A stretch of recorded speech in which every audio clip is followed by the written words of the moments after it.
इकट्ठा हुए हैं और वो लोग यज्ञ कर रहे हैं। अब यज्ञ करते करते उन्होंने देखा कि बहुत सालों तक यज्ञ किया पर कुछ हासिल नहीं हुआ, तो इसीलिए वहां पे सूत गोस्वामी नामक एक बहुत उच्च कोटि के भक्त आए।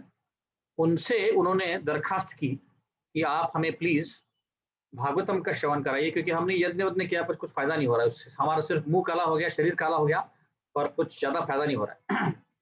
तो फिर सूत गोस्वामी उनको भागवतम सुनाते हैं और फिर वो बताते हैं कि मैं भी गंगा के तट पे सुखदेव गोस्वामी जब परीक्षित महाराज को भागवतम सुना रहे थे तो तब मैंने ये सुना है। तो ये जो भागवतम का रचना है ये व्यासदेव जी ने किया है, और इसका जो बोलने का सीक्वेंस है वो ऐसा है कि पहले कृष्ण भगवान ने ब्रह्मा जी को बताया, ब्रह्मा जी ने नारद जी को, फिर नारद जी ने व्यासदेव जी को, और फिर व्यासदेव जी ने वो खुद के पुत्र को सुखदेव गोस्वामी को बताया, सुखदेव गोस्वामी ने परीक्षित महाराज को बताया, और उस असेंबली में सूत गोस्वामी थे, और फिर सूत गोस्वामी ने नैमिषारण्य में कई सारे ऋषि मुनियों को बताया। तो ये जो भागवतम है अलग अलग जगह अलग अलग बार बोला गया है। ऐसे भी आता है कि जो चार कुमार हैं जो ब्रह्मा के पुत्र हैं, उनको अनंत शेष शंकरशन ने एक बार भागवतम कथा बताई थी।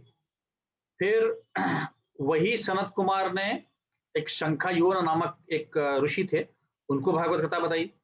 फिर शंखायुवन ने पराशर मुनि को बताई, पराशर मुनि और बृहस्पति को, और फिर पराशर मुनि ने फिर वही भागवत कथा मैत्रेय मुनि को बताई। और मैत्रेय मुनि कौन थे? मैत्रेय मुनि व्यासदेव जी के पुत्र थे और पराशर मुनि व्यासदेव जी के पिता थे। तो फिर मैत्रेय मुनि ने वही कथा विदुर जी को बताई, विदुर जी जो यमराज के रूप है।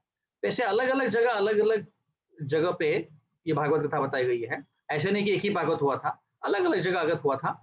अलग अलग प्लैनेट्स में, ग्रहों पे भी अलग अलग भागवत मौजूद है। जो बड़े बड़े प्लैनेट्स हैं वहां पे बड़ा भागवतम है। हमारे पास अभी 18,000 श्लोकों का भागवत है। फिर जहाँ पे ब्रह्मा रहते हैं, ब्रह्मा जी को कृष्ण भगवान ने सिर्फ 4 श्लोकों में बताया कि भागवत क्या है। और वही फिर ब्रह्मा जी ने नारद मुनि को बताया और व्यास जी ने उसको एक्सपांड किया। वैसे ही अलग अलग ग्रहों में, प्लैनेट्स में ये बड़ा वाला भागवतम पाया जाता है, जहाँ पे ज्यादा पास टाइम्स है। और जो आध्यात्मिक जगत है वहां पे तो रोज ही भगवान के पास टाइम होते हैं, तो वो तो अनगिनत वहां पे श्लोक है, अनगिनत कथाएं हैं भगवान की। तो ये जो भागवत है ये बहुत महत्वपूर्ण ग्रंथ है हमारे जीवन में, हमें भगवान के प्रेम दिलाने के लायक। निगम कल्पतरोर्गलितम फलम सुख मुखानदम ब्रह्म संवितम पिबत भागवतम रसमालयम मुहुरो रसिका भुवि भाविका। रसिक लोग जो भगवान की भक्ति को जानते हैं ये भागवतों को पढ़ते हैं, और भागवतों को पढ़ते पढ़ते कृष्ण प्रेम मिल जाता है।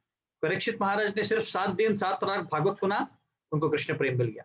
सुखदेव गोस्वामी ने 7 दिन 7 रात प्रेम भगवदगीता भागवतम बताया, कथा किया उसके ऊपर, उनको शुद्ध प्रेम मिल गया।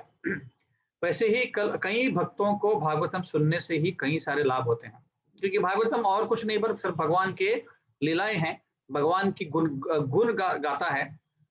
और उसके कारण Bhagavatam is non different than Krishna भगवान। कृष्ण और भागवतम में कोई अंतर नहीं। जैसे कृष्ण और भगवद गीता में अंतर नहीं, वैसे भागवतम और कृष्ण में अंतर नहीं।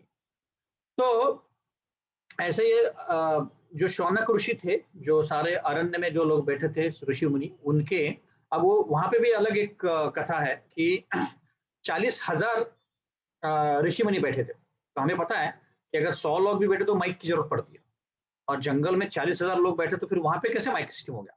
तो ऐसा बताया जाता है कि जब सूत गोस्वामी बता रहे थे और 40,000 ऐसे ऋषि मुनि बैठे थे, तो सबको, और सब लोग अपने अपनी जगह बैठे थे, ऐसे नहीं कि एकदम जाके पास में बैठ सकते, क्योंकि 40,000 लोग कैसे बैठेंगे? तो सूत गोस्वामी ने जैसे बताया, उनको माइक्रोफोन जैसा सिस्टम जैसा ही उनको सुनाई दे रहा था, अपने नॉर्मल भाषा में बोल रहे थे। ये ऋषि मुनियों की एक स्पेशलिटी है, उनके पास ऐसे दिव्य गुण हैं जिसके कारण ये सब पॉसिबल है। तो अभी देखते हैं कि उन्होंने कौन से 6 प्रश्न पूछे। उन्होंने पूछा कि सबसे ज्यादा अच्छा क्या है सबके लिए, what is the highest good for everybody for all time to come. ऐसा नहीं कि अभी मेरे लिए क्या अच्छा है, अभी के लोगों के लिए क्या अच्छा, नहीं, सभी टाइम के लिए, सबके लिए क्या अच्छा है हमें बताइए। हम्म? तो उत्तर दिया गया है दूसरे अध्याय में इसी अध्याय के, कृष्ण प्रेम उत्पन्न करना, वासुदेव भगवती भक्ति योग प्रयोजित, जनयत्यशु वैराग्यम ज्ञानम चेत हेतुकम, और फिर धर्म सुनिष्ठुत पुंसाम विश्वक्षेण कथाशुय नोत्पाद्य रतिम शम एव ही केवलम। ये दोनों श्लोक के द्वारा बताया गया है कि हमारा लक्ष्य क्या है, हमारा लक्ष्य भगवान के कृष्ण प्रेम प्राप्ति करना है।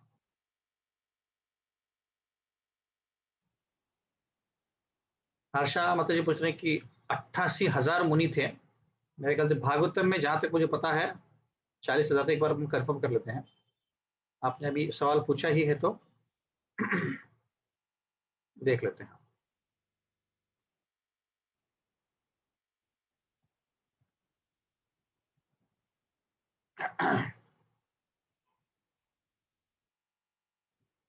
तो चौथे श्लोक में बताया गया है पहले अध्याय के।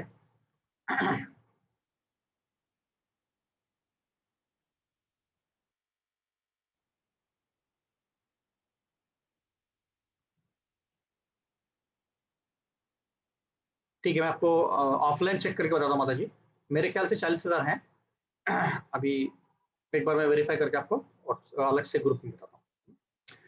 तो फिर कहाँ तक था मैं, कि ये प्रश्न पूछा जा रहा है कि सबके लिए सबसे अच्छा क्या है।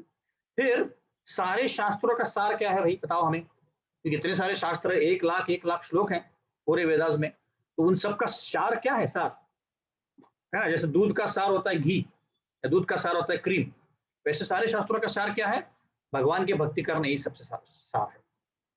तीसरा प्रश्न पूछा था कि भगवान कृष्ण क्यों अवतरित होते हैं भाई, आध्यात्मिक जगत से यहाँ पे क्यों आते हैं, तो वो हमारे जैसे जीवों को, बद्ध जीव को लेके जाने के लिए आते हैं।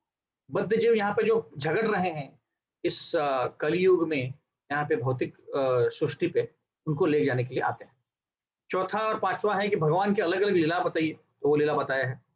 और फिर भगवान जब वापिस चले गए अपने अपने धाम, तब, हाँ, तब धर्म ने किसका सहारा लिया, ये प्रश्न पूछा गया। उसका उत्तर है कि भागवतम का धर्म। तो अभी देख सकते हैं आप कि भागवतम का शरण किसने लिया है, धर्म ने। इसका मतलब है कि भागवतम के द्वारा ही धर्म की स्थापना हो सकती है। तो भगवान जब आए थे, भगवद गीता और भागवतम देखे गए ताकि इससे वापिस धर्म की स्थापना हो, ये उसका मूल हेतु था। ठीक है, हमने ये सब चर्चा की है। अब हम विस्तार से नहीं जाएंगे। तो ये पहले 3 श्लोक बहुत महत्वपूर्ण हैं। आप अगर चाहिए तो आप इसको याद कर सकते हैं, उसका मीनिंग याद कर सकते हैं। बहुत बहुत महत्वपूर्ण है, हमने रोज उसको गाना चाहिए जहां तक पॉसिबल है वहां तक। तो हमने देखा कि कलयुग के कौन से गुण है, प्रायेण अल्पेषु सभ्य गलास्तु नगेजना मंद सुमंद मतियो मंद भाग्य ही उपद्रता। मंद है लोग, फिर अनलकी हैं, झगड़ालू हैं, आलसी हैं, और फिर सबसे ऊपर डिस्टर्ब है, उपद्रता मतलब डिस्टर्ब। तो हम देखते हैं छोटी छोटी चीज के लिए लोग झगड़ा करते हैं, तो हमने चर्चा की थी। फिर हमने देखा कि भगवान के सिर्फ नाम लेने से, हाँ, कोई भी ज्ञान के बिना, आपन्न संस्कृतम घोराम यन्नाम विभूषो घृणान ततश्चत्य विमुच्येत यद भिवेति स्वयं भयम। मतलब सिर्फ भगवान का नाम लेंगे तो इस दुनिया से हमें छुटकारा मिल जाएगा, और कोई भी भय नहीं रहेगा हमको, भगवान का अच्छे से नाम लेंगे तो। जहाँ पे तो ऐसा लिखा गया कि अनकॉन्शियसली, मतलब पता ही नहीं मुझे कि मैं नाम ले रहा हूँ, ऐसे ही बोलते हरे कृष्णा, तो भी फायदा हो जाएगा। उसके बाद कई सारी चीजें हमने देखी थी इसके बारे में, तो हम दूसरे अध्याय पर चलते हैं। दूसरा अध्याय में हमने खत्म किया था। तो दूसरे अध्याय में कई कई सुत गोस्वामी रिप्लाई कर रहे हैं और अलग अलग चीजें बता रहे हैं वो, हाँ, और वो बता रहे हैं कि भक्ति ही सबसे महत्वपूर्ण प्रोसेस है, बाकी कोई भी चीज हमें इस भौतिक जगत से आध्यात्मिक जगत तक नहीं ले जा सकती। तो हम एक एक करके जट से रिवीजन करते हैं। तो पहले बताया था कि सुखदेव गोस्वामी का क्या क्वालिफिकेशन है, सुत गोस्वामी का क्या क्वालिफिकेशन है। सुखदेव गोस्वामी सुत गोस्वामी के गुरु हैं। फिर उसके बाद हमने देखा था कि पहले और दूसरे प्रश्न का उत्तर दे रहे हैं, जो मैंने अभी बताया था, सवै पुंसा परो धर्म और वासुदेव भगवती। इसका मतलब है कि मनुष्य धर्म, सबसे परो धर्म क्या है, भगवान की भक्ति करना। कैसे, अहेतु की अप्रतिहता, कोई भी रुकावट के बिना, अप्रतिहत, और कोई भी इच्छा के बिना, अन्याभिलाषता शून्यम ज्ञान कर्माद्यनावृतम अनुकूल्येन कृष्णादु शीलरम भक्तिरुत्तम। इसका मतलब है कि कोई भी इच्छा नहीं है मन में कि मुझे ये चाहिए, मुझे वो चाहिए, उसके बिना ही भक्ति करना। और फिर वासुदेव भगवती भक्ति योग प्रयुज्यता, भगवान की भक्ति करने से ज्ञान मिलता है और इस दुनिया से आसक्ति मिट जाती है। फिर कोई पूछ सकता है कि नहीं, बट हमारा तो कर्म को करना जरूरी है, माँ का कर्म, पिता का कर्म, बेटा का कर्म, बेटी का कर्म, ऑफिस का कर्म, ये सब करना तो है। हाँ, धर्म स्वनुष्ठिता है पुंसा विश्वक्षेन कथाशुया नोत्पाद्य तीर्थम श्रमयेव हि केवलम। सब कुछ कर लिया भाई मैंने, पर भगवान कृष्ण के लिए रति उत्पन्न नहीं हुई, प्रेम उत्पन्न नहीं हुआ, तो फिर क्या फायदा है? कुछ फायदा नहीं, जीरो। हमने जीरो कमा लिया जिंदगी में। भगवान के लिए प्रेम उत्पन्न नहीं हुआ, हमने जीरो कमा लिया भगवान जिंदगी में। दैट्स व्हाट भागवतम बता रहा है। तो क्या करना चाहिए? मुक्ति पाने के लिए, अध्यात्म जगत में जाने के लिए प्रयत्न करना चाहिए। कैसे? हमारी जो भी एनर्जी है हमने भक्ति में लगा देनी चाहिए। जितना भी हमारे पास समय है, एक 5 मिनट मिल गए तो इमीडिएटली माला लेनी चाहिए। चलो 5 मिनट लग गए, मेरे पास टाइम बहुत कम है, क्योंकि ऐसे शास्त्रों में लिखा गया है कि सूर्य जैसे उगता है और अस्त होता है, जो लोग भक्ति नहीं करते हैं, जो भक्ति के लिए उपयोग नहीं करते टाइम का, उनका मृत्यु का समय पास आ रहा है। एक एक दिन हम मृत्यु के पास जा रहे हैं और हमें पता नहीं कब मृत्यु आने वाली है, कभी भी हो सकती है मृत्यु। तो इसीलिए एक एक क्षण हमने भगवान की भक्ति के लिए यूज करना चाहिए, कोई भी टाइम वेस्ट बिल्कुल नहीं करना चाहिए। जितना जितना चाहिए हमने भगवान की भक्ति करना चाहिए। एक महाराज हैं नवयोगेंद्र महाराज, वो बोलते हैं कि इतना जप करो, इतना जप करो कि पागल हो जाए कृष्ण के लिए। क्योंकि बाकी के लोग पैसे के लिए, घूमने के लिए, एंजॉय करने के लिए पागल है, पर हमें क्या करना है? पागल कृष्ण के लिए पागल होना है। ऐसे तो कोई ना कोई चीज के लिए पागल है ही। बाकी के लोग पैसे के लिए पागल हैं, तो हम कृष्ण के लिए पागल हैं। वो हमें पागल बनाते हैं, हम उनको पागल बनाते हैं। तो इससे अच्छा हम क्या कृष्ण के लिए पागल हो जाए। तो ऐसे हमारा सिर्फ जो हेल्थ मेंटेन करने के लिए हमें खाना चाहिए, पीना चाहिए और हमारा एनर्जी स्पेंड करें, बाकी सब भगवान की भक्ति के लिए। तो भगवान ये कौन है भाई?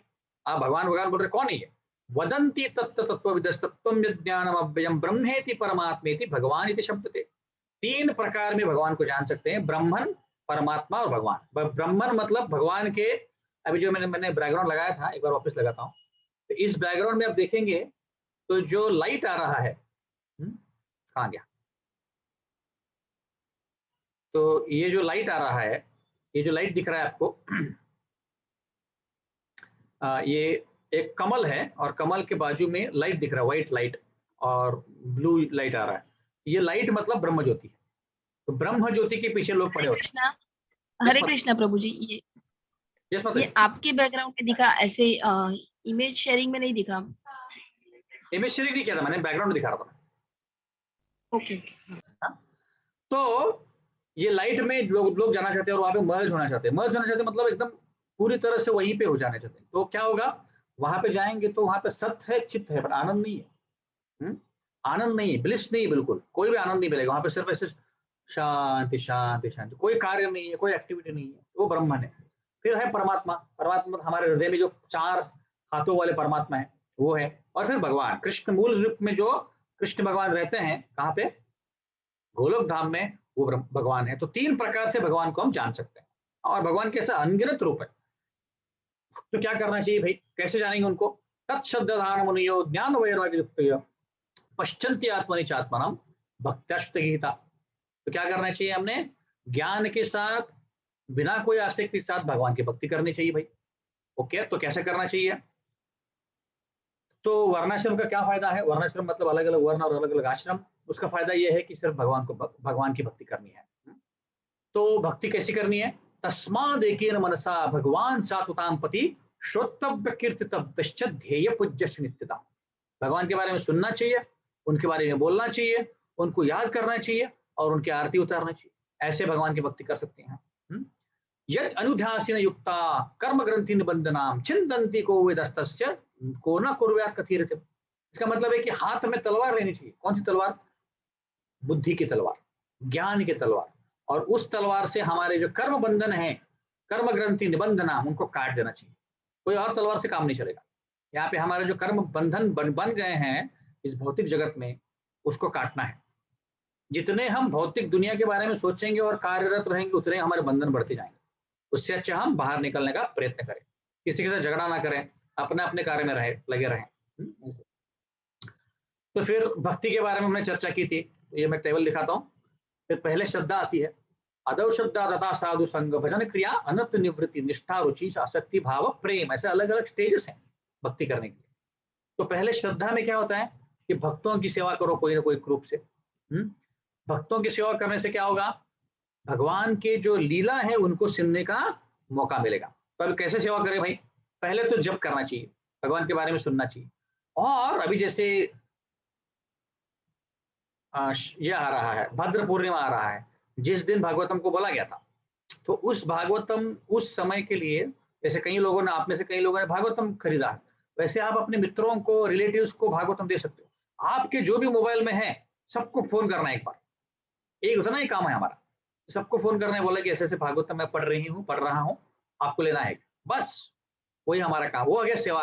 कैसे सेवा हो गया, हम शिला प्रभुपाद के लिए सेवा कर रहे हैं और कृष्ण के लिए डायरेक्ट कर रहे हैं, क्योंकि कृष्ण यहाँ पे जो जीव हैं, सारे जीव यहाँ पे भौतिक जगत में फंसे हुए हैं, उनको पता नहीं। और अगर आप उनको भागवतम दिलाओगे और उनको जप करने के लिए प्रवृत्त कराओगे कोई भी तरीके से, ये न के न प्रकार ये न कृष्ण मन निवेशित, कुछ भी करके भगवान कृष्ण के चरणों में उनका मन लगाना, तो आपको उसका फल मिलेगा। क्या फल मिलेगा, आपको भगवान के बारे में सुनने का जो रस है बढ़ता जाएगा। अभी अगर आप हफ्ते में दो बार सुन रहे हो, 3 बार सुन रहे हो, ऐसा लगेगा आपको अरे रोज सुनना चाहिए, मैंने रोज नहीं, रोज 2-3 बार सुनना चाहिए, ऐसा लगेगा, है ना। ये शुरुआत है। साधु संग करना है, श्रद्धा जागृत करनी है, और फिर भजन क्रिया करना है। भजन क्रिया करना है मतलब कि जप करना है, भगवद गीता पढ़ना है, क्लासेस अटेंड करने हैं, ये हो गया भजन क्रिया, ये शुरुआत है। उसके बाद क्या होता है, अनर्थ निवृत्ति होती है। अनर्थ निवृत्ति मतलब हमारे हृदय में जो भी कलमश है वो सारे बाहर आते हैं। जैसे समुद्र मंथन हुआ था, तो पहली चीज जो बाहर आई थी वो क्या थी, कोई बता सकता है? समुद्र मंथन के बाद पहली चीज क्या बाहर आई थी? विष। विष आया था। विष पहले विष आया था, हलाहल, ऐसा साधारण विष नहीं, हलाहल बाहर आया था। हलाहल मतलब इतना डेंजरस होता है वो, एक भी उसका बूंद गिर जाए पुणे सिटी में तो पुणे सिटी पूरा गायब हो जाए, इतना जबरदस्त उसका पावर होता है। हाँ, तो ये हलाहल पहले आया था। वैसे ही जब हम भक्ति करते हैं, जप करते हैं, भगवद गीता पढ़ते हैं, भागवतम पढ़ते हैं, तो क्या होता है, पहले सारे हमारे दुर्गुण बाहर आते हैं, हमको दिखते हैं, अरे बाप रे ये मेरा दुर्गुण है, इतना गंदा हूं मैं, ऐसा लगता है ना। तो चिंता मत कीजिए, ऐसा अगर लग रहा है आपको तो अच्छी बात है, इसका मतलब है कि आपका जप काम कर रहा है ना। अगर आपको लग रहा है कि नहीं मैं बहुत महान हूँ, मैं तो जप करती हूँ, मैं बहुत महान हूँ, मैं ये मैं वो, तो इसका मतलब है कि जप का काम नहीं हो रहा है अभी। जब आपको पता चल रहा है कि नहीं मेरे हृदय में इतनी गंदगी, पता नहीं इतना गंदा कैसे हो गया, पता नहीं इतनी मन में ऐसे विचार क्यों आ रहे गंदे, कृष्ण के जप में मन लगता ही नहीं मेरा, इसका मतलब है जप का काम चल रहा है, अच्छे से हो रहा है। तो ये हमें जान लेना चाहिए। अनर्थ निवृत्ति मतलब पहले पता होता है कि अनर्थ क्या है, पता चलता है, उसके बाद धीरे धीरे अनर्थ निकलते जाते हैं। तो हो गया, जो भगवान बैठे हैं हृदय में, परमात्मा के रूप में वो सब गंदगी निकाल रहा है। उसके बाद क्या होता है, निष्ठा आती है। निष्ठा मतलब दृढ़ विश्वास कि भगवान है और मेरे लिए वो मेरे लिए वो कुछ कर रहे हैं। हाँ, तो क्या होता है, भगवान के लिए थोड़ा थोड़ा प्रेम उत्पन्न होता है कि अच्छा लग रहा है कि भगवान को आरती करना, भगवान के लिए फूल लाना, भगवान के लिए क्या बनाऊं मैं, भगवान को कैसे कपड़े पहनाऊं मैं, ये सब इच्छा लगती है, अच्छा लगता है। उसके बाद रुचि उत्पन्न होती है। रुचि मतलब और ज्यादा प्रेम। उसमें क्या करता है व्यक्ति, जो सारे तमोगुण रजोगुण के प्रभाव है वो कम होने लगते हैं, और फिर कोई भी सत्वगुण में आके लगता है। सत्वगुण में क्या, सुबह जल्दी उठता है व्यक्ति, है ना, फिर सुबह जब खत्म करता है, साधना करता है अच्छे से, और फिर सात्विक फूड खाता है, नॉनवेज नहीं खाता है, रजोगुण वाले व्यक्ति चीज नहीं खाता है ना, फिर शांत रहता है। ब्राह्मण की जो क्वालिटीज है, तिक्षवा कारुणिका सूरद सर्वभूतानां अजात शत्रु शांतव साधव साधु भूषण, ये ब्राह्मणिकल क्वालिटीज है कि शांत रहता है, टॉलरेट करता है ना, और फिर किसी को बुरा भला नहीं करता, ये ब्राह्मणिकल क्वालिटीज, ये सत्वगुण में आते हैं। सत्वगुण वाला व्यक्ति शांत रहता है, कभी भी ऐसा उकसाया नहीं होता, एजिटेटेड नहीं होता है, और वो खुश रहता है, जो भी कर रहा हूं मैं खुश हूं। हाँ, तो ये तब होता है।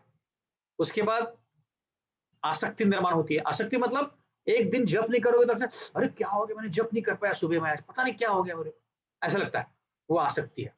या भगवान के दर्शन नहीं हुए, अभी मंदिर बंद है, तो कैसे दर्शन करो? बाय द वे अभी मंदिर खुले हैं, आपको अगर दर्शन लेने हैं तो सुबह 4:30 से 5 और 7:30 से 8 के बीच में जा सकते हैं। 8 के बाद अलाउ नहीं करेंगे और 5 से 7:30 बजे तक दर्शन बंद रहते हैं। वो भगवान के लिए उनको नहलाते वलाते हैं, अभिषेक कराते हैं वो, है ना? तो ये इस्कॉन कात्रज के मंदिर की बात कर रहा हूँ मैं, मुझे कुंज बिहारी का नहीं पता, पर यहाँ के मंदिर तो खुले हैं। तो अगर आपको चाहिए तो दर्शन ले सकते हैं। तो ये मन में उत्पन्न हुआ, अरे कब से लॉकडाउन हुआ, मैंने एक भी दर्शन नहीं लिए, कितने दिन हो गए। ये मतलब क्या? आसक्ति, बिल्कुल उसके बारे में हम एकदम आसक्त हो गए। उससे क्या होता है, मन में हमेशा कृष्ण के लिए प्रेम होता है, अरे कृष्ण को बहुत दिनों से देखा नहीं, वगैरह वगैरह। उसके बाद भाव और प्रेम, अब ये तो बहुत ऊंची चीज है, भाव और प्रेम। वहां पे कृष्ण के सिवा और कुछ सोचते ही नहीं हम। ये भक्ति प्रोसेस है और हमें यहाँ तक पहुंचना है। अब हम कहाँ हैं? हम भजन क्रिया के लेवल में, गदन क्रिया, साधु संग और श्रद्धा और अनर्थ निवृत्ति अभी जस्ट चालू हुआ है। इतनी लंबा पहला क्या बोलते हैं उसको, पड़ाव हमें पहुंचना है। उसके लिए क्या करना पड़ेगा? तीव्रेन भक्ति योगेन यजित पुरुषोत्तम, मतलब क्या? तीव्रता से भक्ति करनी है। तो ये हमने चर्चा की थी पिछली बार। अभी हम तीसरे अध्याय को शुरुआत करते हैं। आखिरी श्लोक हमने ये देखा था, वासुदेव परा पेता वासुदेव परामख, वासुदेव परा योग वासुदेव परा क्रिया, वासुदेव परम ज्ञानम वासुदेव परम तप, वासुदेव पर धर्मो वासुदेव परागति। सब कुछ वासुदेव ही का क्या? सारे वेदों का सार वासुदेव है। कोई भी यज्ञ करने के लिए वासुदेव है। योग कौन सा करना है? वासुदेव के लिए करना है। कर्मकांड वासुदेव के लिए करना है। ज्ञान लेना है उसके लिए ही। तप करना है भगवान के लिए ही। जो भी धर्म करना है भगवान के लिए। सारा हमारा गोल क्या है? भगवान। ये हमने देखा था। अभी हम तीसरे अध्याय को आरंभ करते हैं। तो तीसरा अध्याय जो है भगवान के 22 लीलाओं के बारे में वर्णन कर रहा है। पहले 5 श्लोक पुरुषावतार के बारे में बताते हैं, उसके बाद उनकी लीला अवतार के बारे में बताते हैं। भगवान के अलग अलग अवतार होते हैं। तो ये वाला प्रश्न पूछा गया था, तीसरा और चौथा प्रश्न था, ठीक है? तो अब उसका उत्तर दिया जा रहा है। तो यहाँ पे पुरुषावतार मतलब क्या होता है? तो जब सृष्टि का निर्माण हुआ तो एक ऐसा गोला बन गया था। मेरे ख्याल से ये इसमें बैकग्राउंड में है, पर चेक करता हूँ मैं, मुझे ये भी पक्का पता नहीं है। यहाँ पे नहीं दिखता एक्चुअली। हाँ है ना इधर। ओके, एक मिनट, मैं इमेज शेयर करता हूँ ताकि आपको डिटेल में दिखेगा। ये ढूंढना पड़ेगा।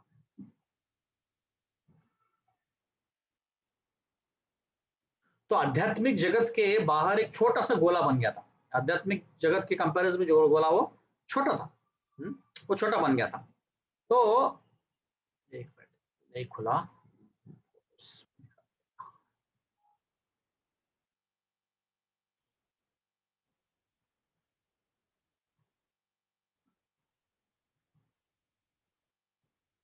हाँ, ये वाला दिख रहा है आप लोगों को?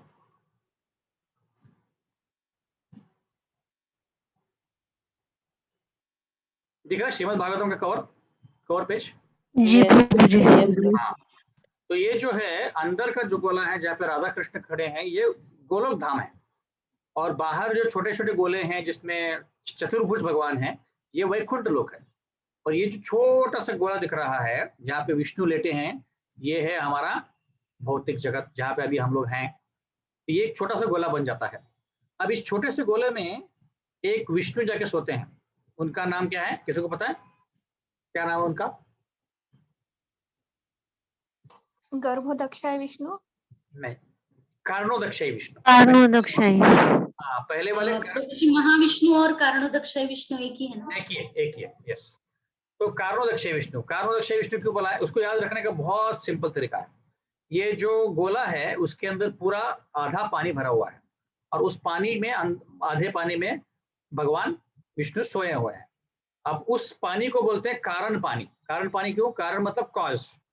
उस पानी से ही, और जो पानी आया है भगवान के शरीर के छिद्रों से आया है, वो पानी ही सारे सृष्टि का निर्माता है, इसलिए उसको कारण पानी बोलते हैं। कारण ओशन, कारण समुद्र। और उदकशाही मतलब कारण समुद्र पे सोने वाले विष्णु, कारण उदकशाही विष्णु, कारणोदक्षाई विष्णु इसको बोलते हैं। ठीक है, तो ये पहले विष्णु है।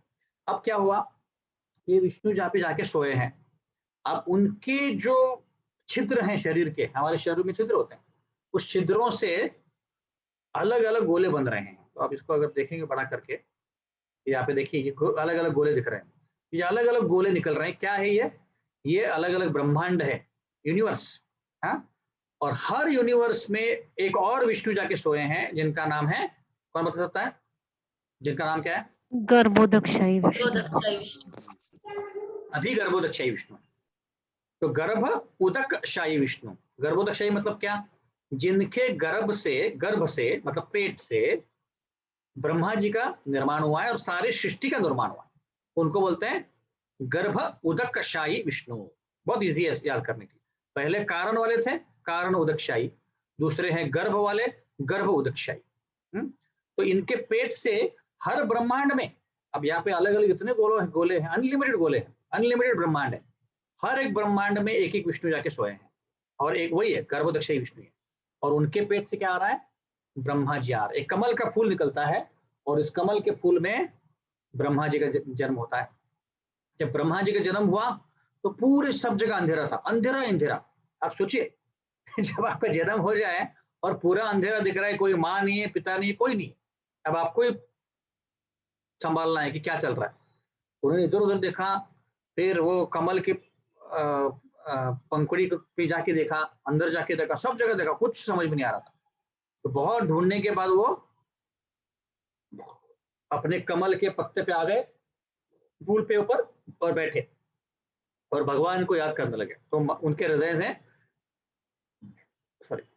में एक आवाज आई, तप तप तप, 3 बार, तप तप तप, इसका मतलब तप करो तुम। तो उसके पहले वो जब ढूंढ रहे थे ऐसे सब जगह कि कहाँ है, क्या है, कौन है, तो ढूंढते ढूंढते उनकी आंखें चारों ओर ऐसे घूम रही थी, इसीलिए उनके 4 सर बन गए। ऐसे भागवत में वर्णन है, तीसरे स्कंद में आप देख सकते हैं। तो उनके 4 सर बन गए और फिर वहां पे बैठ के उन्होंने कई सालों तक, बहुत लंबे समय तक तपस्या की भगवान के ऊपर, भगवान के ऊपर मन लगाया। और जब भगवान के ऊपर मन लगाया तब जाके सब जगह लाइट आ गया, मतलब लाइट चले गया था, लाइट आ गया, तो सब जगह उनको दिखने लग गया। और उनके हृदय में भी कृष्ण उनको दिखने लग गए, विष्णु, महाविष्णु। तो नीचे से उतरे, फिर वो देखा तो पूरा बहुत लंबा सागर है और वहां पे शेषनाग लेटे हुए हैं, और शेषनाग के ऊपर एक विष्णु सोए हैं, गर्भोदक्षाई विष्णु, और उनकी तरफ देख के मुस्कुरा रहे हैं। और फिर उन्होंने, गर्भोदक्षाई विष्णु ने उनके साथ शेक हैंड किया ये पहला शेक हैंड था पूरे यूनिवर्स का। शेक हैंड किया, बोला कि बहुत मैं तुमसे खुश हूँ कि तुम्हारे कारण तुम इतना तप कर दे तुमने। तो फिर भगवान ने उनको ज्ञान दिया कि इस सृष्टि का निर्माण कैसे करना चाहिए। जैसे कोई माँ अपने या कोई माता अपने किचन में पहले चपाती का एक गोला बनाती है, उसको आटा बोलते हैं, गोंती आटा। तो वो ये जो गोल गोल दिख रहे हैं यहाँ पे सब, ये गोल पहले वैसे थे, अभी कुछ रोटियां वोटियां बनी नहीं थी, तो सारे सृष्टि के पहले गोला बना हुआ था। अब उस गोले के अंदर जब कारण उदकशाही देखो विष्णु देखा और उसको एक्टिवेट किया मतलब उसको बंद था पहले वो गाड़ी, उसको चालू कर दिया, तो उसमें जाके फिर सारे जीव जाके बैठ गए उसमें। अब तक क्या हुआ था, कारणोदक्षाई विष्णु के पेट में सारे जीव सोए थे एकदम कोमा अवस्था में, उनको कुछ कॉन्शियसनेस नहीं था। पर जैसे ही समय हो गया सृष्टि का निर्माण करने का, तो कारणोदक्षाई ने देखा और हर ब्रह्मांड में गर्भोदक्षाई के पेट में अलग अलग जाके जीव बैठ गए। और फिर ब्रह्मा जी का निर्माण हुआ, और फिर ब्रह्मा जी से देवी देवताओं का निर्माण हुआ, शिव जी, फिर बाकी अलग अलग देवी देवता, उनका निर्माण हुआ। और फिर ब्रह्मा जी ने उस गोले को लेकर पूरे सृष्टि का निर्माण करना चालू कर दिया। उनको ज्ञान दिया भगवान ने कि आप ये सृष्टि करो। तो आप देख सकते हैं ब्रह्मा जी से, जैसे ब्रह्मा भी को भी तप करना पड़ता है, तप करने से ही उनको ज्ञान मिलता है। तो ये हमें याद करना चाहिए कि हमें भी अपने जीवन में तप करने की बहुत जरूरत है। इसलिए हम एकादशी के दिन तपस्या करते हैं, ज्यादा जप करने का, या तो हम कम खाते हैं एकादशी के दिन, खाना चाहिए मतलब कम, या हम अनाज नहीं खाते हैं, वगैरह वगैरह। तप करना बहुत जरूरी है। उसके बाद क्या हुआ, उसके बाद सारे जीव बन गए और उनके हृदय में और सब कण कण में अंधांतरस्ति परमाणु चयंतनाम गोविंदमादि पुरुषा तमाम भजामि, सब कण कण में भी एक विष्णु जाके बैठ गए, उनका नाम है क्षीरोदक्षय विष्णु। अब इनको कैसे याद रखेंगे भाई? तो ये जो विष्णु हैं परमात्मा के रूप में हमारे हृदय में भी है और सारे कण कण में भी हैं, और एक ध्रुव लोक के बाजू में और एक लोक है, ध्रुव लोक में एक्चुअली वो वहां पे क्षीर सागर है, उस क्षीर सागर में ये लेटे हुए हैं। ये तीनों विष्णु सागर में ही लेटे हुए हैं और ये क्षीर के सागर में लेटे हुए हैं, इसलिए उनका नाम क्या है? क्षीर उदकशायी विष्णु। ऐसे याद करना, कारण उदकशायी, गर्भ उदकशायी और फिर क्षीर उदकशायी। ये क्षीरोदक्षायी विष्णु जो है यही परमात्मा है, हमारे हृदय में जो बैठे हैं यही वो 4 हाथ वाले विष्णु। तो ये बहुत महत्वपूर्ण है जानना कि ऐसे सृष्टि का निर्माण हुआ था, है ना। तो यही अभी पहले 3 श्लोकों में बताया जा रहा है, पहले 5 श्लोकों में।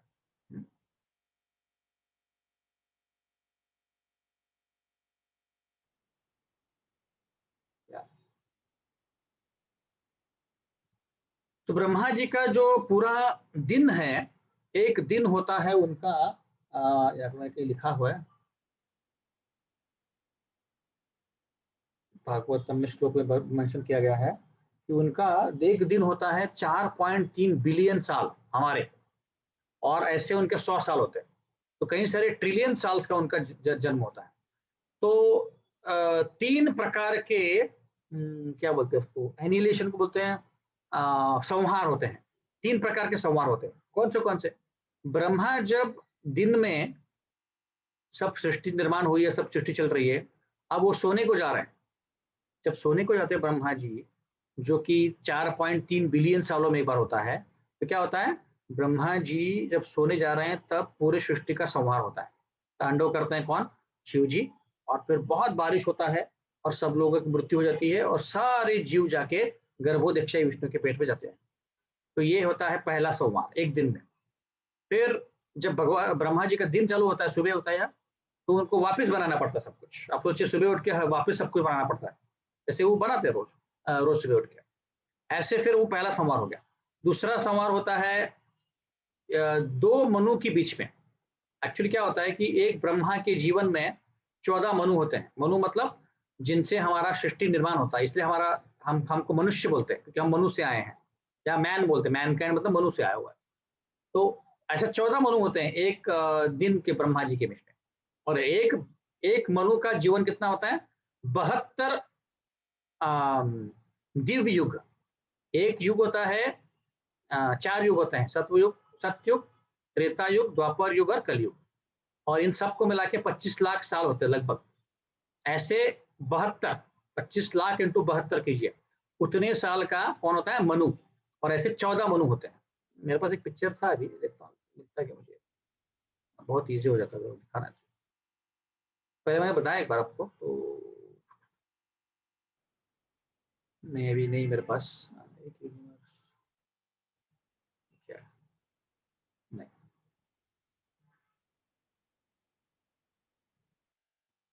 ये भी मैंने आपको दिखाया पहले, पर फिर भी एक बार दिखा देता हूँ। एक ब्रह्मांड कैसे दिखता है। तो अब देख सकते हैं यहाँ पे विष्णु सोए हैं नीचे, ये गर्भोदक्षय विष्णु हैं, उनके पेट से ये कमल आ रहा है। ब्रह्मा जी हैं, यहाँ पे कैलाश शिव जी हैं। अब ब्रह्मा जी ने सारी सृष्टि बनाई है।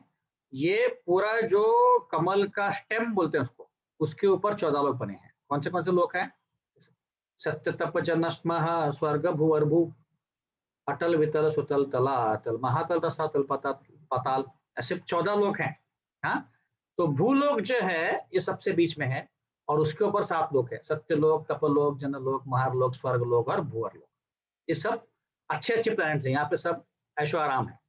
उसके नीचे है अतल वितल सुतल तलातल महातल रसातल पाताल। पाताल मतलब वहां पे सब क्या बोलते हैं, वो गुनहगारों को लेके जाते हैं, वहां पे सजा मिलती है, नरक लोक है वो। और अटल विटल सुतल जो है वो अच्छे लोग हैं, पर वहां पे अंधेरा ही अंधेरा है, वहां पे ज्यादा कुछ लाइट नहीं है। वहां पे नागों के मणियों से लाइट आती है। तो ये ऐसे बना हुआ सृष्टि। और क्या है यहाँ पे बताने लायक? इतना ही, ठीक है। तो ऐसा सृष्टि बना हुआ है ब्रह्मा जी के द्वारा। और हम अभी क्या बता रहा था, हाँ, तो ब्रह्मा जी कितना बड़ा लाइफ है, तो पहला जो डिसोल्यूशन या एनिहिलेशन या जिसको संहार बोलते हैं, 1 दिन के बाद फिर मैंने बताया आपको 14 मनु होते हैं। तो एक मनु छोड़ के दूसरा मनु जब चालू होता है तब भी एक बार संहार होता है ना। तो शास्त्रों में वर्णन किया गया कि वो दूसरा संहार है। और तीसरा संहार है कि ब्रह्मा जी का मृत्यु के बाद ब्रह्मा जी या तो भगवत धाम जा सकते हैं या तो वो नीचे भी आ सकते हैं, उसकी उनके चेतना के डिपेंड करता है। तो वो तब भी एक संहार होता है। 3 प्रकार के संहार होते हैं, ठीक है। तो अभी उसका और कुछ है, हाँ। तो भगवान जो है गर्भोदक्षयी विष्णु, जो मैं आपको पिक्चर में दिखा रहा था, इसको बोलते हैं विराट रूप। विराट रूप मतलब क्या? ये जो पूरा ब्रह्मांड दिख रहा है हमको, ये एक व्यक्ति की तरह है। उनके जो आंखें हैं वो चंद्रमा और सूर्य हैं, उनके जो हाथ हैं वो अलग अलग पर्वत हैं, पेड़ उनके जो वो अलग अलग पेड़ है, उनके शरीर के ऊपर जो बाल होते हैं वो हैं। ऐसे अलग अलग उनको एनालॉजी दी गई है। ऐसे क्यों दिया गया है कि जो लोग भगवान कृष्ण को खुद से देख नहीं सकते उनके लिए विराट रूप का वर्णन किया गया है। आप देखेंगे 11वें चैप्टर में भगवद गीता में भी है यूनिवर्सल फॉर्म, जो अर्जुन देख के एकदम पागल हो गए थे, अरे बाप रे इतने सारे आपके सर हैं, हाथ हैं, हजारों सर हजारों हाथ, और सारे लोग आपके मुंह में जा रहे हैं, ऐसा बोल रहा है अर्जुन, है ना। तो वहां भी वर्णन है, यहाँ पे भी वर्णन है कि ऐसे अलग अलग वो बन जाते हैं। वो विराट रूप है, वो और इमेजिनरी रूप है, ये एक्चुअल में ऐसा नहीं है, पर लोगों को जिनको वो देख नहीं सकते भगवान को उनके लिए है ये। और जैसे आप देखेंगे तो कुछ ट्राइबल लोग होते हैं, एबोरिजिन्स होते हैं, जो पुराने इसके होते हैं, वो क्या करते हैं, वो कोई पर्वत को या शेर को, ऐसे शक्तिशाली व्यक्तियों को वो पूजा करते हैं। तो ऐसे लोगों को जिनकी चेतना एकदम कम कम कॉन्शियसनेस की है, उनके लिए ये रूप के बारे में बताया गया है। ये भागवतम के दूसरे और तीसरे स्कंद में काफी विस्तार में बताया गया इसके बारे में, ठीक है। तो अभी भगवान जो है अधोक्षज है। अधोक्षज मतलब क्या? जिनको हम अपने आंखों से और इंद्रियों से समझ नहीं सकते हैं, जो इन इंद्रियों के परे हैं, ऐसे भगवान होते हैं, ठीक है। तो इसीलिए हम उनको अपने आंखों से नहीं देख सकते, बट उसके लिए क्या करना पड़ता है, हमारे इंद्रियों को हमें प्यूरिफाई करना पड़ता है, तब जाके ये भगवान हमको दिखते हैं, ठीक है। फिर हमने देखा कि 3 प्रकार के गुण होते हैं, सत्वगुण, रजोगुण, तमोगुण। सत्वगुण में विष्णु होते हैं, कृष्ण होते हैं, रजोगुण में ब्रह्मा जी और तमोगुण में शिव जी। और जैसे मैं बता रहा था आपको क्षीरोदक्षय विष्णु, यहाँ पे दिख रहे क्षीरोदक्षय विष्णु, आप देख सकते हैं ये वाले क्षीरोदक्षय विष्णु, यहाँ पे क्षीर सागर है और यहाँ पे वो लेटे हुए हैं। ये वाले विष्णु से ही सारे अवतार आते हैं। इसका मतलब है कृष्ण ओरिजिनल गोलोक में है और ये क्षीरोदक्षय विष्णु के थ्रू सारे जो अवतार हैं हमें देखने वाले हैं हम लोग, वो अवतारों का निर्माण होता है। 6 प्रकार के अवतार होते हैं। पहला है पुरुष अवतार, जो हमने अभी देखा 3 प्रकार के पुरुष हैं। कौन से? कारणोदक्षाई, क्षीरोदक्षाई, गर्भोदक्षाई, ये पुरुष अवतार हो गए। उसके बाद होता है लीला अवतार, जो हम अगले सेक्शन से देखेंगे। अलग अलग प्रकार के लीला करने वाले ऐसे 22 अवतारों का वर्णन किया गया, पर भगवान के तो अनगिनत अवतार है। ये हो गए लीला करने के लिए आते हैं, जैसे वराह अवतार, कूर्मा अवतार, बुद्ध अवतार, ऐसे। फिर तीसरा है शक्त्यावेश अवतार। शक्त्यावेश अवतार मतलब जिनको भगवान शक्ति देते हैं कुछ कार्य करने के, जैसे नारद मुनि है। नारद मुनि को शक्ति दी गई कि आपको भक्ति शक्ति दी उनको, उनकी भक्ति से वो अलग अलग भक्त बनाते हैं। फिर कुमारों को ज्ञान की शक्ति दी गई, तो वो शक्त्यावेश अवतार। पृथु महाराज को सृष्टि निर्माण करने की एडमिनिस्ट्रेटिव पावर की शक्ति की गई थी। परशुराम को संहार शक्ति दी गई थी। वैसे अलग अलग अवतारों को अलग अलग शक्ति देती, तो वो शक्त्यावेश अवतार। चौथा है मनवंतर अवतार। हर एक अलग अलग मनवंतर में एक अलग अलग रूप होता है, तो उसको भगवान का, उसको बोलते हैं मनवंतर अवतार। फिर 5वां होता है गुणा अवतार। ये ब्रह्मा विष्णु महेश, ये गुणा अवतार है, 5 हो गए। और 7वां कौन सा? 6वां मैं मिस कर रहा हूँ। गुण अवतार, लीला अवतार, हाँ युग अवतार। हर एक युग में एक अवतार होता है। जैसे अभी कलयुग में कौन आ रहा है? चैतन्य महाप्रभु, बट वो ढके हुए अवतार है, पर लास्ट में कल की आने वाले। और द्वापर में कृष्ण थे, उसके पहले राम जी भगवान थे, और उसके पहले नरसिंह थे। ऐसे अलग अलग अवतार होते हैं और उनके अलग अलग कलर होते हैं। कभी सफेद कलर में आते हैं, कभी लाल में आते हैं, कभी काले में आते हैं, कभी हरे कलर में आते हैं। राम जी हरे कलर में थे, कृष्ण काले में थे। गोरे कलर में हंसा अवतार आए थे। लाल कलर में क्या बोलते हैं, अग्नि देव के रूप में आए थे, यज्ञ के रूप में, यज्ञ नामक भगवान थे। तो ऐसे अलग अलग रूप में भगवान अवतार लेते हैं और फिर यहाँ पे आते हैं। ब्रह्मा जी जो हैं वो जीव तत्व हैं, मतलब वो हमारे जैसे ही हैं, और उनके पास बहुत अच्छे अच्छे गुण हैं। बहुत कुछ पुण्य करने के बाद कोई ब्रह्मा बनता है। एक्चुअली में देखा जाए तो हम जब पहली बार आध्यात्मिक जगत से इस जगत में आते हैं तो पहली बार ब्रह्मा ही बनते हैं। क्यों बनते हैं ब्रह्मा, उसका भी एक स्टोरी है कि पहले बार या तो जीव 2-3 कारणों से यहाँ पे आता है। आध्यात्मिक जगत में देखता है कि सब कुछ तो निर्माण हो गया, तो भगवान मुझे भी कुछ निर्माण करना है, मुझे कुछ बनाना है। जैसे कोई छोटा लड़का लड़की होती है, वो माँ को किचन में आके बोलती है कि मम्मा मम्मा मुझे भी रोटी बनाना है, मम्मा मम्मा मुझे भी हलवा बनाना है। तो माँ को तो पता है ये तो कुछ बना नहीं पाएगी, तो क्या करती है माँ, उसको किचन का टॉय बना के देती है और बोलती है कि बना, तो वो अपने टॉय में लगी होती है। वैसे ही हम कई सारे हमारे जैसे जीवों को लगा आध्यात्मिक जगत के, भगवान मैं भी कुछ बनाना चाहता हूँ, अपने इतना सब सुंदर बनाया, मुझे भी कुछ बनाना है। तो वो भगवान क्या करते हैं, ये सृष्टि का निर्माण करते, उस व्यक्ति को ब्रह्मा बना देते। तो फिर ब्रह्मा क्या करता है, ब्रह्मा सिर्फ निर्माण करता है। अब सब निर्माण होने के बाद जब उसका मृत्यु आता है तो 2 पर्याय हैं उसके पास। एक क्या कि उसको घमंड आता है, देखो मैंने कितना बनाया, सब कुछ ब्रह्मांड बनाया, मेरे कारण सब कुछ हुआ है। उस केस में घमंड के कारण वो नीचे गिर जाता है, भूतल पे आता है और हमारे जैसा सामान्य व्यक्ति बन जाता है। तो वो एक ऑप्शन है। दूसरा ऑप्शन है कि ब्रह्मा जी खुश होते हैं कि मैंने कुछ बनाया, और भगवान के जो भक्ति है उनके मन में अभी भी है, तो वापस आध्यात्मिक जगत चले जाते हैं, वो यहाँ पे नहीं रहते, है ना। तो ये एक ऑप्शन है, या इस तरह से हम आते हैं। फिर दूसरा है कि हमें कभी कभी लगता है कि नहीं नहीं, कृष्ण के साथ रहने में कुछ मजा नहीं है, मुझे अलग से एंजॉय करना है। भाई ये क्या है, कृष्ण की सेवा करते रहो, बराबर नहीं है। इच्छा द्वेष समुत्तेन द्वंद्व मोहेन भारत, ऐसे कृष्ण बोलते हैं। तो जब इच्छा हो गई कि मुझे अलग एंजॉय करना है, द्वेष निर्माण हुआ कृष्ण के लिए, आ गए नीचे, और यहाँ पे फिर अलग से प्रयत्न कर रहे हैं एंजॉय करने का, ऐसे। तो ब्रह्मा जी हमारे जैसे जीव हैं, शिव जी जो हैं वो शिव तत्व हैं, वो ना ही जीव तत्व है ना ही विष्णु तत्व है। जैसे कारणोदक्षय विष्णु है, क्षीरोदक्षय विष्णु, ये विष्णु तत्व है। परशुराम विष्णु तत्व है, नरसिम्हा विष्णु तत्व है, पर शिव जी जो है वो अलग तत्व है उनका, वो क्या है, शिव तत्व है। वो शिव तत्व मतलब क्या, टोटली अलग तत्व है। आप यहाँ पे देखेंगे, यहाँ पे नहीं दिखता है, सॉरी यहाँ पे दिखता नहीं है, पर यहाँ पे भूतल पे, सॉरी भौतिक जगत में और आध्यात्मिक जगत में उनका और एक जगत है, उसको बोलते हैं सदाशिव लोक, जहाँ पे सदाशिव रहते हैं, मूल शिव जी, उनसे ही ये सारे शिव जी का निर्माण होता है। ये सारे शिव जी जो हैं वो ओरिजिनल शिव जी से ही निर्माण होते हैं। हर एक ब्रह्मांड में एक शिव जी है, ऐसे। और हाँ, आपको जैसे मैं बता रहा था कि ब्रह्मा के एक दिन में 14 मनु हैं।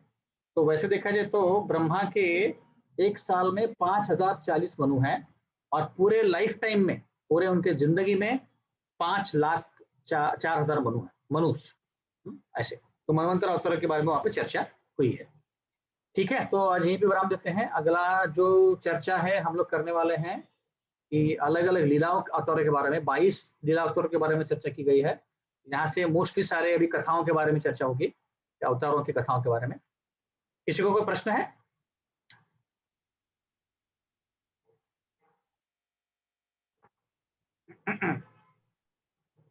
हरे कृष्ण प्रभु जी।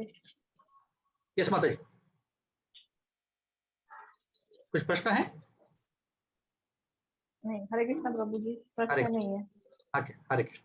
और किसी को प्रश्न है? कोई प्रश्न नहीं? हरे कृष्ण प्रभु जी। यस माता जी। प्रभु जी, संडे को आपने जो लेक्चर लिया था, मैंने अटेंड नहीं किया था, पर आपने जो रिकॉर्डिंग भेजी थी मैंने वो सुनी। तो उसमें आपने बुद्ध अवतार के बारे में बताया कि हम उसकी पूजा नहीं करते, पर वो भी एक कृष्ण के अवतार थे, मतलब विष्णु अवतार थे कि कृष्ण के अवतार थे? इसमें थोड़ा कंफ्यूजन है। कृष्ण के अवतार। तो अभी हम जैसे हम गीता में पढ़ रहे कि भगवान कहते कि हमें मतलब ये करना चाहिए कि जो भगवान हमें आदेश दे रहे हैं हमें उसे पालन करना चाहिए। तो अब बुद्ध धर्म में कहा गया है कि आपने कहा था कि हम वेदों को नहीं मानते थे, इसलिए हम उन्हें नहीं मानते। तो मतलब उन्होंने क्योंकि वो भगवान के अवतार थे, तो उन्होंने कहा तो हमें इस बात को नहीं मानना चाहिए क्योंकि वो तो भगवान के अवतार थे ना, तो हमें मतलब समझ में नहीं आ रहा कि मैं क्या शब्द यूज करूं, पर शायद आप समझ गए होंगे कि मुझे क्या पूछना चाहिए। समझ गया मैं। और ये प्रश्न विजेता माता जी ने पूछा था और मैंने उसको उत्तर दिया था। अगर आपने लास्ट तक सुना होगा तो उसको उत्तर दिया था मैंने। तो मैं वापस बोलता हूँ कि बुद्ध का एक अवतार होने का एक रीजन था, कारण था। कारण क्या था कि तब के लोग बहुत प्राणियों को मार रहे थे, हिंसा बहुत कर रहे थे, वेदों का गलत इस्तेमाल कर रहे थे। वेदों में ऐसे बताया गया है कि कोई एक स्पेशल लोगों के लिए, जो लोग मांस मच्छी छोड़ नहीं सकते हैं, उन लोगों के लिए सुविधा दी गई है कि आप मांस मच्छी खा सकते हो। पर सब लोग, ब्राह्मण, क्षत्रिय, शूद्र, सब लोग प्राणियों को काट के खा रहे थे। तो उसको रोकने के लिए कृष्ण भगवान खुद ही बुद्धा के रूप में आए थे। क्यों? क्योंकि उनको प्राणी हत्या कम करनी थी। तो इसलिए उन्होंने बोला कि वेदों को मत मानो, मेरी बात सुनो। और उन्होंने बेसिकली उनको, जो लोग थे, उनको एक तरह से फंसाया। उनको बोला कि वेदों को मत मानो, मुझे मानो, क्योंकि कृष्ण भगवान खुद ही है ना। तो उसके बाद फिर क्या हुआ, बहुत सारे बुद्धिस्ट बन गए और फिर शंकराचार्य आए और शंकराचार्य ने फिर बुद्धिज्म को बाहर भगा दिया, क्योंकि बुद्धिज्म ये फेक रिलीजन है, मतलब ओरिजिनल रिलीजन नहीं है। क्यों रिलीजन नहीं है? क्योंकि कृष्ण भगवान बुद्ध के रूप में आके बोलते हैं कि वेदों को तुम मत मानो। और भगवान क्या बोलते हैं 15वें चैप्टर में 15वें श्लोक में, वेदेश सर्वे रहमे विवेद्यो वेदांत कृत वेद विदेहेशा। मतलब वेदों से तुम जानो कि मैं ही सबका कौन हूं, ओरिजिनल सोर्स हूं, अहम सर्वस्य प्रभु हूं। तो इसका मतलब है कि जो भगवान वेदों को नहीं मानते उनको हम नहीं मानते, ऐसे करके हम बुद्ध को नहीं मानते। तो उसका एक पर्पस था बुद्ध बनने का, इसलिए हमको उनको पूजा करने की जरूरत नहीं है। इसलिए भी हम नहीं करते हैं क्योंकि अगर हम बुद्ध की पूजा करेंगे तो जो बुद्धिस्ट हैं, जो वेदों को नहीं मानते हैं, उनको भी लगेगा कि ये तो ऑथेंटिक प्रोसेस है, इसको भी हम कर सकते हैं। ये दिखाने के लिए नहीं करते हैं। एक्चुअली ओरिजिनली पहले जब आप देखेंगे तो शिव जी की भी पूजा कोई कोई वैष्णव करते थे। क्यों करते थे? उनसे भक्ति मांगने के लिए। पर प्रभुपाद ने बोला कि आप शिव जी की और गणपति की पूजा मत करो, क्योंकि उसको देख के लोगों को लगेगा कि अरे ये देवी देवताओं की पूजा करना भी चलेगा। पर उसका मूल उद्देश्य क्या था? हमारी भक्ति को बढ़ावा देने के लिए वो चालू किया गया। तो वैसे ही बुद्ध भगवान को पूजा की जरूरत नहीं है, क्योंकि उन्होंने वेदों को ठुकरा दिया, इसलिए उसका एक पर्पस था। इसके कारण हम उनकी भक्ति नहीं करते हैं। आप अगर देखेंगे तो कौन से अध्याय में है, इसी चैप्टर में मेरे ख्याल से, मैं चेक करके बताता हूँ आपको, जहाँ पे शिला प्रभुपाद ने क्लियरली लिखा है कि हम बुद्ध के शिक्षणों को, हम बुद्ध की जो शिक्षा दी उनको बिल्कुल नहीं मानते हैं। हम इतना मानते हैं कि वो कृष्ण का अवतार है, पर उनको नहीं मानते। ऐसा ठीक है माता जी? जी थैंक यू प्रभु जी। हरे कृष्ण। और कोई प्रश्न है किसी को?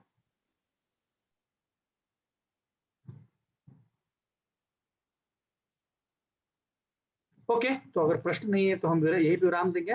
वासुदेव प्रभु जी। यस माता जी। श्रीमद् भागवतम के जो इम्पोर्टेंट श्लोकास है, क्या उसकी एक अलग बुक्स होती है? यस माता जी, मेरे पास है, यहाँ पे आपको दिखाता हूँ। ये वाले बुक आप ले सकते हैं, ऐसे 2 वॉल्यूम है उसके। ये वाला 7 से 12 का वॉल्यूम है, ऐसे आपको 2 मिलेंगे। भागवत रत्नमाला, ये ऑनलाइन भी आप ऑर्डर कर सकते हो। ये इसके लिए आपको मैं लिंक भेजता हूँ आपको व्हाट्सएप ग्रुप में। ये हार्डली मेरे ख्याल से ये 50 उसका नाम भागवत रत्नमाला इस्कॉन की है ना प्रभु? हाँ, इस्कॉन की। और ये वाली भी बुक मिलती है जो मैं रेफर करता हूँ, आपको ऑनलाइन दिखा रहा हूँ, ये भागवत सुबोधनी है। इसमें पूरा सीक्वेंस दिया गया है, जो मैं आपको दिखाता हूँ सॉफ्ट कॉपी वही है वो। ये उसका दोनों आप ले सकते हैं आप, क्योंकि भागवतम हमें जिंदगी भर पढ़ना है, उसको पढ़ना है। तो सिर्फ उसका प्रॉब्लम क्या, अभी सिर्फ इंग्लिश में है, ये हिंदी में नहीं है। दोनों भी इंग्लिश में ही है, ये वाला भी इंग्लिश में ही है, ऐसा। ठीक है? इंग्लिश में है प्रभु जी या संस्कृत में? दोनों है ना उसमें, संस्कृत भी है और इंग्लिश भी है। देखिए, संस्कृत ऊपर श्लोक है और नीचे इंग्लिश का ट्रांसलेशन। ठीक है, मैं आपको लिंक भेजता हूँ ग्रुप में, आप ऑर्डर कर सकते हैं। ओके, वास्तु शिल्प प्रभु कुछ अनाउंसमेंट है?